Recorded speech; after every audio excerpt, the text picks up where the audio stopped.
কেমন আছেন সবাই? ইলাস্ট্রেটরের প্রথম যে ক্লাসটি আমি নিয়েছি, আসলে আমার নিজের কাছে ওই ভিডিওটি আমার ভালো লাগে নাই, বা আমি কিছু জিনিস মিস্টেক করে গেছি। অবশ্যই ওই টিউটোরিয়াল আমার দেওয়া উচিত ছিল। অনেকদিন ভিডিও দেওয়া হয় না, যার কারণে প্ল্যান ভালোভাবে করতে পারি নাই বা হুট করে মাথায় আসে নাই। যাই হোক, আমি এর জন্য আন্তরিকভাবে দুঃখিত। তারপর কোনো সমস্যা নাই, আপনারা যারা স্টেপ বাই স্টেপ ক্লাসগুলি দেখেন তাদের হয়তো বা কোনো সমস্যা হবে না, কারণ ফার্স্ট টিউটোরিয়াল ওইটা দিয়ে দেওয়া উচিত ছিল। ওকে, যাই হোক, আমি এটা বুঝতে পেরেছি। সো আমি এটার সেকেন্ড ক্লাস করছি এবং সেম টাইটেল এবং জাস্ট পার্ট 2। ওকে, সো এখানে আরও বিস্তারিত কিছু বলার চেষ্টা করব। ওইটা আমি মিস্টেক করে গেছি, যার জন্য আমি ওই টিউটোরিয়ালে আমি বুঝাইতে পারি না। যাই হোক, তাহলে চলুন শুরু করা যাক।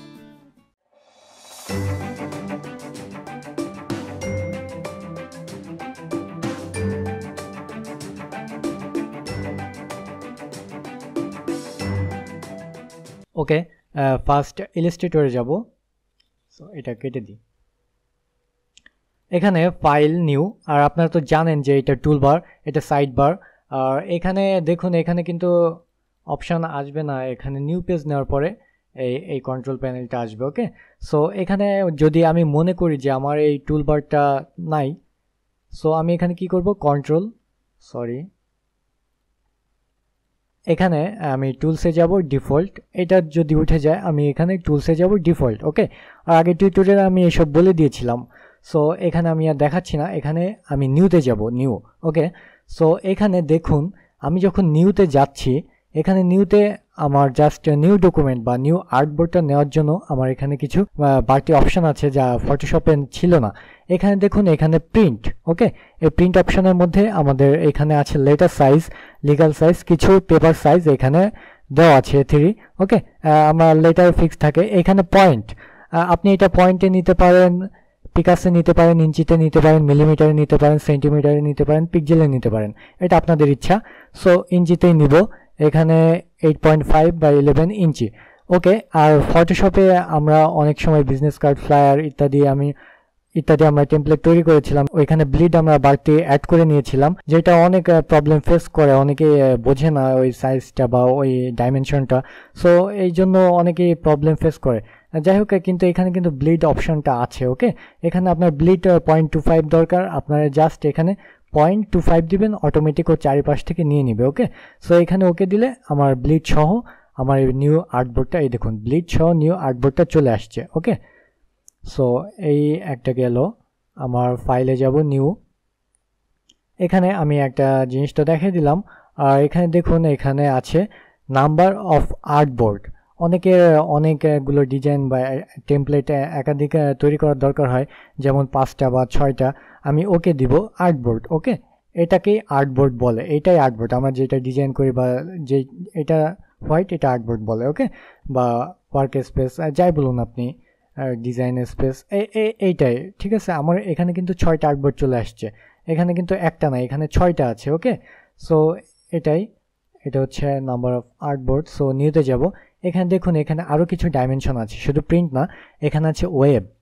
ওকে, ওয়েবে এখানে যখন সাইজে যাবেন তখন ওয়েবের ডাইমেনশন 1280 বাই 800, 1024 বাই 768, ঠিক আছে। ওয়েবের ডাইমেনশন এখানে গ্রিড লাইন আপনি পাবেন না, ওইটা আপনার ক্রিয়েট করে নিতে হবে।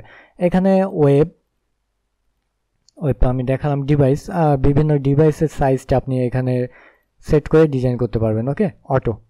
আর এখানে ফিল্ম অ্যান্ড ভিডিও, এখানে যারা ফটোশপে, ইউটিউবে থাম্বনেল তৈরি করেন বা ভিডিওর যে ফ্রেম সাইজগুলো হয়, এখানে A to Z দেওয়া আছে। এখানে ফিল্ম 4K ডাইমেনশনটা কেমন হয় এখানে দেখুন, A to Z, ঠিক আছে।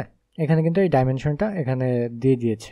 সো এখানে আসলে এটা তেমন কাজে লাগে না, তারপর যদি লাগে কখনো।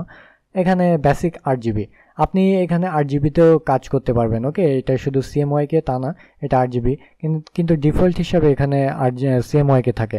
এখানে আপনার অ্যাডভান্সে যাওয়ার পরে অ্যাডভান্স থেকে আপনার 8GB CMYK করতে পারেন কালার মোড। ওকে, সো এখানে আমি ওকে দিলাম, এটা আমার নিউ পেজ চলে আসছে। এখন দেখুন, এখানে ইলাস্ট্রেটর CC তে খুব ভালো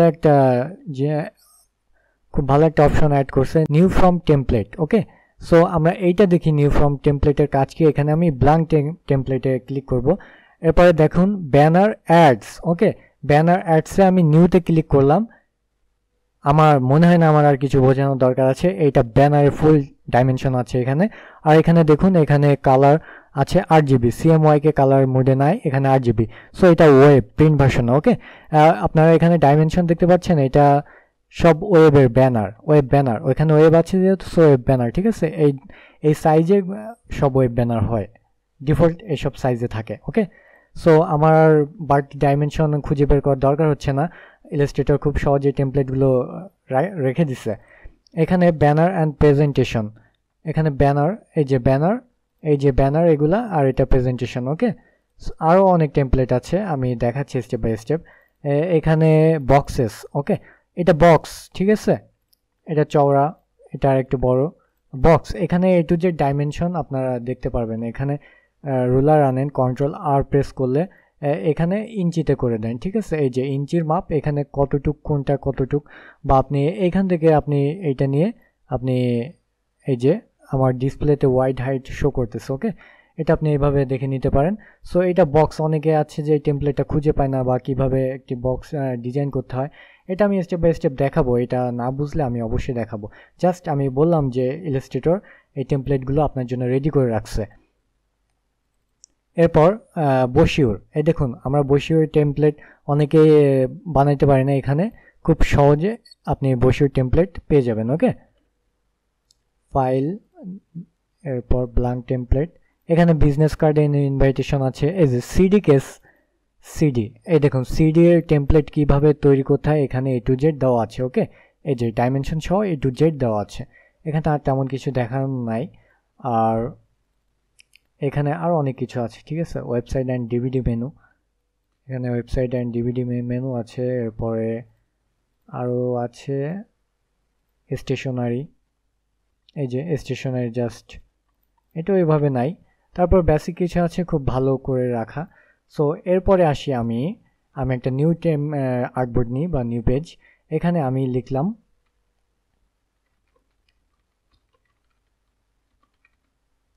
গ্রাফিক্স স্কুল।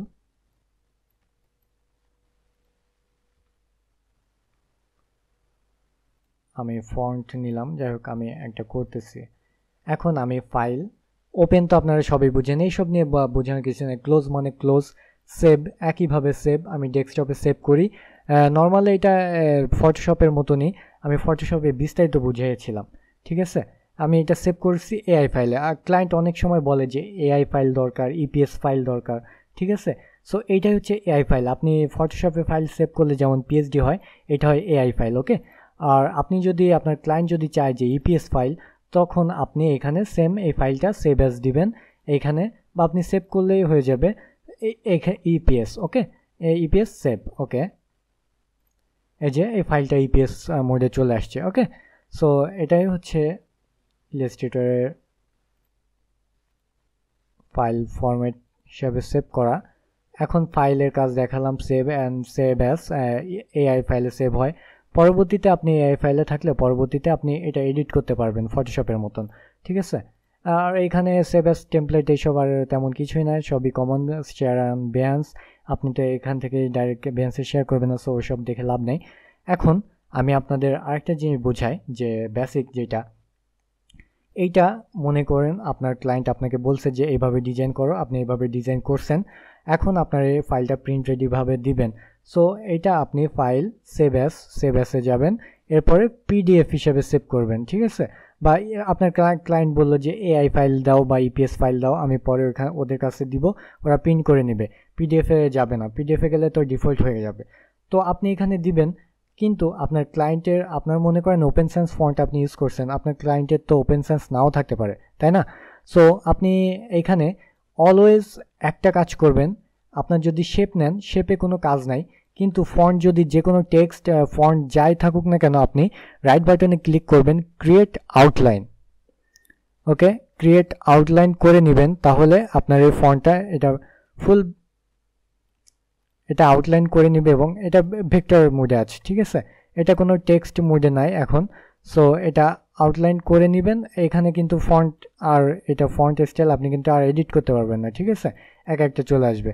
সো এইভাবে আপনি এখন ইপিএস ফাইলে সেভ করে দেন, এটা আপনার ডাইরেক্ট, এটা আপনার ক্লায়েন্টের কাছে গেলে সেম এইভাবে দেখতে পারবে। তার কিন্তু টেক্সট হিসাবে থাকবে না। আর তার ওইখানে গেলে ওই ফন্টটা যদি না থাকে, যদি টেক্সট হিসাবে থাকতো, তার ওইখানে সে যদি ইলাস্ট্রেটর ফাইল ওপেন করে তাহলে এই ফন্ট না থাকলে এই ফন্টটা তার ওইখানে আসবে না, অন্য ফন্টে চলে যাবে, ডিজাইন চেঞ্জ হয়ে যাবে। ওকে, সো এইসব খেয়াল রাখবেন। অলওয়েজ, আমি আবারও বলছি, অলওয়েজ টেক্সট নিয়ে এটা অবশ্যই আপনার ক্লায়েন্টকে দেওয়ার আগে ক্রিয়েট আউটলাইন করবেন। ক্লায়েন্ট না, অলওয়েজ এইটাই করবেন, ঠিক আছে। আর সকল ডিজাইনের ড্রাফট আগে রেখে দিবেন ব্যাকআপ ফাইল, এটাই ভালো। আর আরেকটা জিনিস, এইখানে আমার এখানে কোনো ছবি নাই পিসিতে,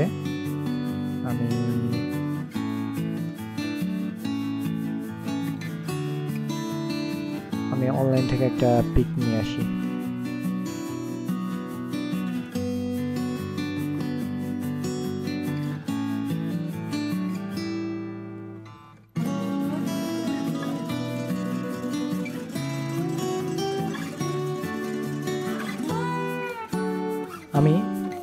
আমি ইলাস্ট্রেটরের কোনো ইমেজ ডাইরেক্ট টেনে নিয়ে এসে এখানে ছেড়ে দিবেন।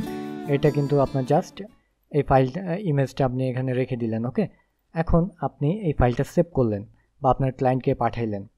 আমি এই পেজটা কেটে দিচ্ছি। ওকে, আমি এই পেজটা কেটে দিচ্ছি। আমি কিন্তু এই ফাইলে আমি সেভ করছি, এই যে ছবি আছে। এখন আপনার ক্লায়েন্টকে আপনি দিলেন বা আপনার ছবিটা এখান থেকে সরে গেল। এখন আপনি এই ফাইলটা ওপেন করবেন, দেখুন এইটা আপনার ইগনোর যদি করে দেয় তো এটা চলে যাবে, ঠিক আছে। বা আপনার এখানে আমার পিসিতে আছে, এই জন্য সমস্যা হচ্ছে না। তারপর আপনার এটা সমস্যা করবে, অবশ্যই করবে।